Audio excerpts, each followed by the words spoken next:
हूँ सुरेंद्र कुमार बद्रा घर हूँ पंगानाड़ आज जाऊ आमर लिखित अभियोग गोटे दिखाईला एटी रेलवे साइड पाखे साधु बालमचु जड़े बोली गोटे लोक था तार घर ना दुआर ना बनी टांगरू ताको तड़ी देते निरीह आदिवासी किंतु एमतिका कर आम जानी नु जाऊ आश्रय देलु घर द्वार करने भितर लोकों को धर्म प्रबुल्बन देखाई आदिवासी को आउ प्रत्येक रविवार को रविवार एकत्रित करी बहुत धर्मघट करुला जहाँफल कि आम हिंदू धर्म को सेटा असुविधा होता कारण जेहेतु निजर धर्म को छाड़ी अन्य धर्म को चली जाऊे बुझीपार नथिले आउ रोग बैराग्य पड़े आम भल करूँ बोली कहते किंतु सेटा हूँ मिथ्या। आज जो शांति बैठक आलोचन घटंगा एसडीपीओ एवं आईआईसी दैतारी आईआईसी एवं साहबाबू एसआई एवं अन्य स्थान स्टाफ माने थिले जे आज आलोचनार पुंखानुपुंखन भाव है पूर्वपरी आम हिंदू धर्मर रीतिनीति को साधु बालमचु मानि चलिब यार उल्लंघन कले तार आईन अनुजाई विचार को नेबे को नहीं विचार कले जे पूर्वर जो लिखित उभय पक्षर जो होता चुक्तिनामा जे जा घरे आसिकी तांकर प्रार्थना करेंगे अन्य गाँव लोकों को एकाठी करेंगे नहीं जे धर्म ना प्रबोधन देखेबे नहीं ए सबू नीति नियम को नहीं कि आज शांति रूपे विचार को आज प्राय 1000-2000 लोक जो आसते उभय तरफ लिखित को मानि नेलु जेहेतु से सबू आउ करू ना बोली कहले। हाँ जदि आजिकार लिखित भी जदि उल्लंघन करे कि अमानित करती सेटा सर्वसाधारण आउ धैर्य राजे तार आउ किसी मानवे ना कथा को न मानती साधु बालमुच आगामी दिन जदि से न मानती ताहले आम तड़िया बाध्य आपण कौन कहे निश्चित भाव में आम आगामी दिन को एक तरफा होमको भल लगुनि से कहीं आम गोटे चर्च करुँ जो मैंने लोक मैंने कि मेडिकल घर फेरी आसमें आम पाक आम जीशु ना प्रार्थना कले से भल होती जदि से भल होती तो आसबे ना प्रार्थना करने तो लोक मैंने जो आसुँच लोक मैंने आमको बारंबार कहते तुम लोक मान कहीं बाहर आणुच आज्ञा समस्ते आम गोटे घर रहीकि आम किसी करें ना समस्ते मंदिर जाऊँच से टाइप आम चर्च जाऊँ आज्ञा देखो धर्म परिवर्तन जोटा कहूँ धर्म के परिवर्तन हुए नहीं आज्ञा मनीषर हृदय परिवर्तन हुए यहाँ हूँ हृदय परिवर्तन जीवन परिवर्तन किंतु ये धर्म परिवर्तन नुहे आम देखुचु कहते धर्म परिवर्तन आमर आधार तो सेम आम एसटी आमर एसटी ही रोचे आमर कास्ट सेम रोचे आम केमती धर्म परिवर्तन कलु आम धर्म परिवर्तन करना किंतु आम मन परिवर्तन करके आम भल कम जो करुँ लोक मैंने आमको विरोध कर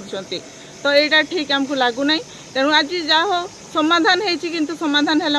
नहीं आम भी किसी आमको कहवाई किसी सुजोग एत दिहला नहीं तेणु जहाँ भी आम ऊपर वालों हाथ में दौचु आ प्रभु को इच्छा जहाँ से हम से तो आमको बहुत जगह बाड़ी नहीं कि भी बहुत विरोध करा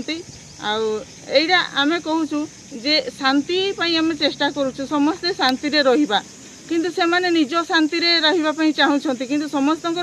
शांति अच्छी ना आम घरे आम माछ की पखाड़ खाइबू कौन खाइबू से आम इच्छा ना आ से कहे ना आम भाया चल आम महुली पीक आम हाटे बाटे गड़ी पारू कि सेमती तो आम ना किंतु सेटा आमको भल लगुना ये आम प्रार्थना करुचु जे मोहन सार को आम मोहन सार माझी जी आम सरकार अच्छा भी आम अनुरोध करुचु अति अति शीघ्र आम जमी न्याय विचार भल कि संपूर्ण केवे भी एमती न हुए आम समस्त सहित शांति रहूँ आम यहीटा चाहूँ आम जमी मिलमिशी शांति जे जार किए कौ धर्म ने जो धर्म भी रहू कहीं आम एकाठी मिलमिशी जमी रहा यहाँ आम चाहूँ यहाँ आग को जमी मोहन सरकार माझी आमको जदि न्याय आनीदेवे ताहले आम धर्म बोली गोटे जिनस कि ना आगे मनीषर जदि कर्तव्य भल थाए भल कम जी कर से कहुए धर्म प्रकृत में पथर कि काठ कि आम क्या पूजा कले आम धर्म करें आम जहाँ को भी पूजा करूँ किंतु आम मनीषर जदि उपकृत काम करवा भल कम करवा जड़े दुखरे पड़ी जदि आम पाखे अच्छी आम ताकू साहाय्य कर कहुए धर्म କିନ୍ତୁ ଆମେ ଧର୍ମ କାହିଁ ଧର୍ମ କାହାକୁ ଆମେ କେମିତି ପରିବର୍ତ୍ତନ ହେବ ଦେଖି ଆପଣଙ୍କୁ ମୁଁ କହିବି ଆପଣଙ୍କ ଧର୍ମ ଚେଞ୍ଜ କରିଦେବେ ସେମିତି ତ ହେଇପାରିବନି ନା। କିନ୍ତୁ ଲୋକମାନେ କହୁଛନ୍ତି ଧର୍ମ ଚେଞ୍ଜ କରୁଛନ୍ତି କନଭର୍ଟ କରୁଛନ୍ତି ଏଇଟା ପୁରା ଟୋଟାଲି ଭୁଲ। ଏଇଟା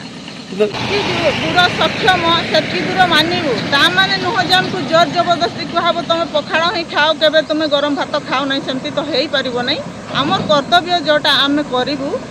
ଲୋକଙ୍କର ଭଲ କାମଟା କରିବୁ କିନ୍ତୁ ଆମେ ଯୋଉଟାକି ସେମାନେ କହୁଛନ୍ତି ସେ କାମ ସେମାନେ କରନ୍ତୁ ନାହିଁ। ଜଣେ ଯଦି ମରିଯାଉଛି ତାଙ୍କୁ ବଞ୍ଚେଇବା ନିର୍ଦ୍ଦିଷ୍ଟ ଆମେ ଚାହୁଁଛୁ ଆପଣଙ୍କର ସେ ମାନିବେ ନା ମାନିବେନି ଯୋଉଟା ସାର୍ କହୁଛନ୍ତି ଆମେ ଯେତିକି ମାନିବା କଥା ଆମେ ମାନିବୁ ଆଉ ସେଇଟା। ମୁଁ ସାଧାରଣ ବାଲମୁଜ ଆଉ ବ୍ରାହ୍ମଣ ପାହାଡ଼ ଦୁଗ୍ଧମଦ ପ୍ରବାହୀ ଦେଶ ଆମର ଖ୍ରୀଷ୍ଟିଆନ ସମ୍ପ୍ରଦାୟର ମଣ୍ଡଳୀ ଆମେ ଗତକାଲି ପ୍ରାୟ 11:30 ପ୍ରାର୍ଥନା କରୁଛୁ। ସେ ସମୟରେ ଏଇ ଆଖପାଖର ଯେଉଁ ରଗଡ଼ି ପଙ୍ଗା କି ଏଇ ଯେଉଁ ଚତୁର୍ଦିଗରେ ଯେଉଁମାନେ ଅଛନ୍ତି ହିନ୍ଦୁ ସମ୍ପ୍ରଦାୟର ସେମାନେ ଆସି ଆଉ ସେ ସ୍ଥାନରେ ଯେଉଁ ବିଶ୍ୱାସୀ ଭାଇମାନେ ଆସିଥିଲେ ସେମାନଙ୍କୁ ମନା କଲେ। ସେଥିପାଇଁ ଆମେ ସନ୍ଧ୍ୟାରେ ଗୋଟେ ଏଫଆଇଆର୍ ଲେଖି ଦେଇଥିଲୁ। ଆଉ ଆଜିକି ଆମେ ଏ ସ୍ଥାନରେ ଜଙ୍ଗଲ ସଫା କରି ପ୍ରାୟ 26 ବର୍ଷ ରହିଲୁଣି। ତଥାପି ଆମ ବିରୁଦ୍ଧରେ ବାରମ୍ବାର ସେମାନେ ଆଉ ବିଭିନ୍ନ ପ୍ରକାର ଆକ୍ରମଣ କରି ଆମ ସହିତ ଶାନ୍ତିରେ ରହିବା ପାଇଁ ଚାହୁଁଥିବାରୁ ଆଉ ମୁଁ ପ୍ରଥମେ ଲେଖିକି ଆଉ ଗୋଟେ ଏଫଆଇଆର୍ ଦେଇଥିଲି କିନ୍ତୁ ପରେ ଚିନ୍ତା କରି ଶାନ୍ତି ପାଇଁ ପୁନର୍ବାର ରାତିରେ ଲେଖିକି ଦେଲି। ପୁଣି ଆଜି ଶାନ୍ତି କମିଟି ବସିକି ଆମେ ଗୋଟେ ମୀମାଂସା କଲୁ। ଆଉ ସେମାନେ ଆମକୁ ଯେଉଁ ବିଚାର ବିମର୍ଶ କରି ଆଉ ଦୁଇ ପକ୍ଷ ମିଶିକି ଗୋଟେ ଶାନ୍ତି କମିଟି ଗଠନ କରାଗଲା। ଆଉ ସେଥିରେ ଲେଖାଗଲା କି ଆଉ ଏ ସ୍ଥାନର ବିଶ୍ୱାସୀମାନେ ଆସିପାରିବେନି ଆଉ ତୁମେ କେବଳ ନିଜ ଘର ସହିତ ପ୍ରାର୍ଥନା କରିବ। ଆଉ ଦୁଇ ପକ୍ଷ ମିଶିକି ଶାନ୍ତି କମିଟିରେ ଏହା ପାସ୍ କରାଗଲା। ଆଉ ଲେଖିକି ଉଭୟ ପକ୍ଷ ସାଇନ୍ କରିକି ଶାନ୍ତି ରହିବା ପାଇଁ ଆମେ ଚାହୁଁ।